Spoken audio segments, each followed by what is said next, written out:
अस्सलाम वालेकुम।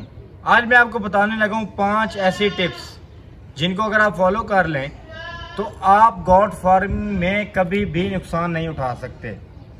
अल्लाह की तरफ से ना आई हो तो वो अलग बात है, लेकिन आप अगर इन 5 टिप्स को फॉलो कर लेते हैं तो अगर आपका जो मिनिमम, अगर आप समझें कि गोट फार्मिंग में जो है नुकसान का रेशो वो 50/50 है। आखिरकार कोई भी देखें, अगर कोई भी बिजनेस है उसमें 50% चांस होता है, 50/50 रिस्क होता है। ये मतलब कि अगर आप उसमें 50% चांस ये होता है कि आपको रिस्क हो जाए, आपका लॉस हो जाए, और 50% चांस ये होता है कि आपको उसमें बेनिफिट हो जाए।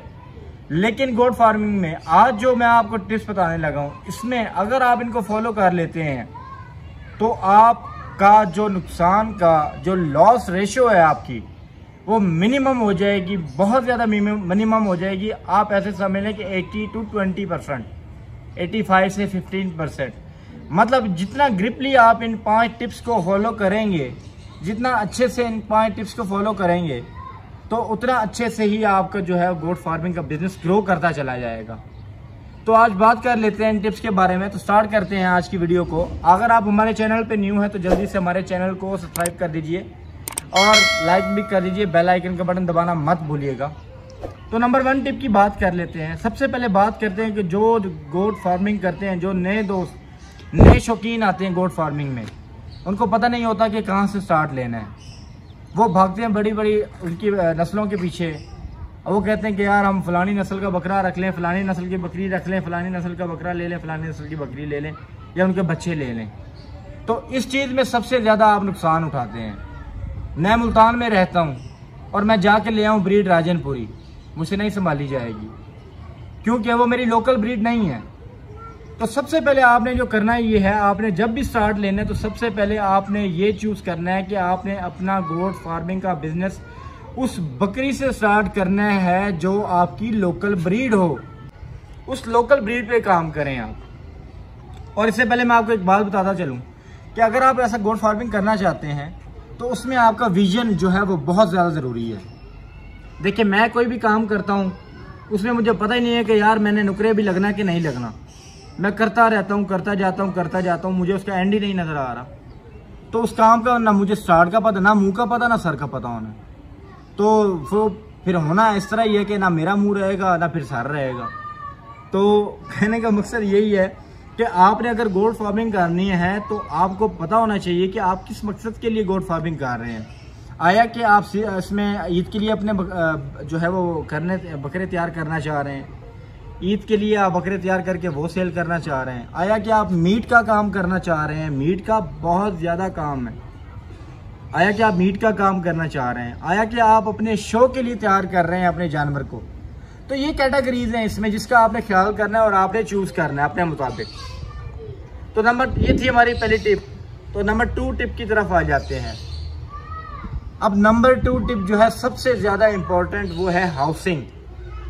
आपने गोट फार्मिंग करनी है तो आपकी हाउसिंग क्या होनी चाहिए। मैंने ऐसी वीडियोस भी देखी हैं जिसमें बंदों ने 100 बकरे पाले हुए हैं, लेकिन वो 4 मरलों में, ठीक है, पल जाते हैं। मुझे खुद समझ से बाहर है ये कैसे पल जाते हैं। तो मुझे एक बात बताइए कि 4 मरले में अगर घर के 20 अफराद भी रह लें, इंसान रह लें, तो नहीं रह सकते। तो जानवर आपने 100 रखे हुए हैं तो चलें, वो उनकी अपनी स्ट्रेटजी होगी, हर बंदे की अपनी सोच होती है, हर बंदे की अपनी स्ट्रेटजी है। तो आजकल जो मॉडर्न गोट फार्मिंग चल रही है तो लोग जो है वो एलिवेटेड वो उस पे फुटिंग पे आ गए हैं, एलिवेटेड हाउसिंग पे आ गए हैं। अब आप पूछेंगे कि एलिवेटेड हाउसिंग क्या होती है।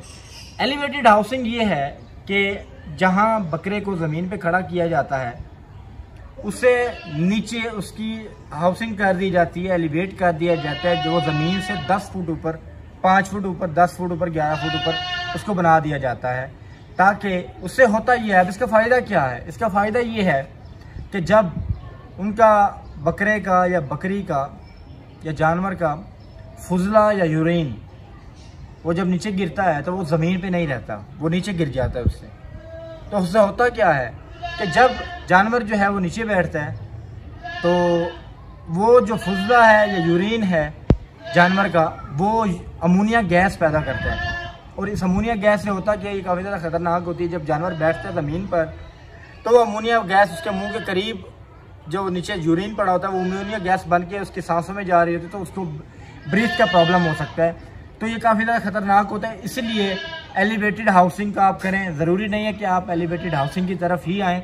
अगर आप अपने बकरों की, अपने जानवरों की, या अपने बाड़े की, या अपने हाउसिंग की, जो भी आपने उनको प्रोवाइड की हुई है उसकी आप सफाई अच्छे से रख सकते हैं, मेंटेनेंस रख सकते हैं, तो देयर इज़ नो नीड कि आप एलिवेटेड हाउसिंग पे आएँ। ये हो गया नंबर 2 टिप। अब नंबर 3 की तरफ आते हैं। नंबर 3 टिप जो है वो इतनी ख़ास है कि अगर वो कहते हैं कि अगर आप मुसलमान हैं और जितना आपके लिए नमाज़ पढ़ना ज़रूरी है तो आपके लिए ये काम करना भी उतना ही ज़रूरी है, जो कि मैं अब आपको बताने लगा हूँ। अब नंबर 3 टिप ये है कि आपने अपने जानवरों की वैक्सीन जो है वो टाइमली करवानी है। आपने डिले नहीं करना बिल्कुल भी। आपने ये नहीं कहना कि यार ये इससे क्या, कुछ भी नहीं होता यार, ये क्या, मैं खुद डॉक्टर हूँ, मैं खुद ही इसको क्या हो, बुखार होगा तो मैं खुद इंजेक्शन लगा लूँगा, बुखार होगा तो मैं इसको ये कर दूँगा, उसको डायरिया होगा तो मैं ये उसको कर दूँगा, उसको ये ट्रीटमेंट दे दूँगा। नहीं करना। आपने खुद डॉक्टर बनना ही नहीं है। आपने सबसे पहले जो उनकी बेसिक जो नीड है वैक्सीनेशन, वो आप अपने पल्ले बांध लें। अगर आप ये सारी टिप्स मैं आपको जो बताने लगा हूँ अब वो सारी मुकम्मल कर लें पूरी, और ये छोड़ दें तो आपकी जो गोट फार्मिंग है आप उसमें बुरी तरीके से फेल हो जाएंगे। वैक्सीनेशन बहुत ज़्यादा ज़रूरी है। आपने वैक्सीनेशन ज़रूर करनी है और वो बहुत ज़्यादा अहम है। वो इस तरह से अहम है कि अच्छा मैं आपको एक बात बताते चलूँ कि वैक्सीनेशन हमेशा उस जानवर की होती है जो तंदुरुस्त हो। जो बीमार हो जाए या उस बीमारी का शिकार हो जाए तो फिर आप भागे फिर रहे होते हैं हॉस्पिटल्स की तरफ और सारा कुछ डॉक्टर्स के पास भी, इधर उधर भी।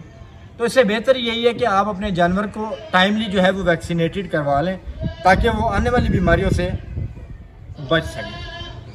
अब यहाँ पे मैं आपको एक बात बताता चलूँ, मैंने बताया आपको आपकी लोकल ब्रीड का, उसका बेनिफिट मैं आपको बताना भूल गया था। उसका बेनिफिट मैं आपको बताता चलूँ कि उसका बेनिफिट आपको ये होगा, जो लोकल ब्रीड का जानवर होगा वो आपके उसी एटमॉस्फेयर में ढला होगा। अगर उस बहुत ज़्यादा गर्मी सर्दी उस एटमॉस्फेयर जहाँ आपकी लोकेलिटी का जो भी एटमॉस्फेयर है उसको वो बर्दाश्त करने के काबिल होगा। उसका इम्यून सिस्टम जो है, अगर उस एटमॉस्फेयर में उसको बीमारियाँ लगती भी हैं तो उसका इम्यून सिस्टम इतना स्ट्रॉन्ग होगा कि वो उस बीमारियों से लड़ेगा और काफ़ी ज़्यादा वो बीमारियों से बच निकलेगा। तो ये लोकल ब्रीड का बहुत ज़्यादा बेनिफिट हो जाता है। तो चौथी बात कर लेते हैं, जो सबसे अहम बात है वो है इन ब्रीड। अब आप कहेंगे कि इन ब्रीड क्या होती है। मैं आपको समझाता हूँ कि जैसे हम इंसानों में कहते हैं कि कज़न मैरिज नहीं होनी चाहिए। अगर कज़न मैरिज आप करते हैं तो उसमें काफ़ी ज़्यादा इश्यूज़ आते हैं। आपकी जो ब्रीडिंग होती है, जो भी आपकी बेबी बर्थिंग होती है या जो भी, उसमें थोड़ा इशू आ जाता है। तो इसी तरह ही होता है ये जानवरों में भी। आप इनकी इन ब्रीड ना करें, इनकी ब्लड लाइन सारी एक ही मत रखिए। आपने एक ही बकरा रखा हुआ है और वो आपके 6 महीने बाद, साल बाद, जिसको भी आपने करवाना है, जो भी बकरी हीट पे आती है वही उसके साथ क्रॉस कर रहा है, जो भी बकरी हीट पे आती है वही क्रॉस कर रहा है। नहीं, ये गलत है। आखिर कुछ टाइम बाद आके ये आपको इसका इम्पैक्ट ज़रूर नज़र आएगा। ये नहीं है कि फ़ौरन नज़र आए, लेकिन कुछ टाइम बाद इसका इम्पैक्ट ज़रूर आपको नज़र आएगा। तो इससे बचने के लिए होता ही है कि अक्सर जो बड़े गोट फार्मर्स हैं वो करते ही यही हैं कि 6 महीने बकरा अपने पास रखते हैं।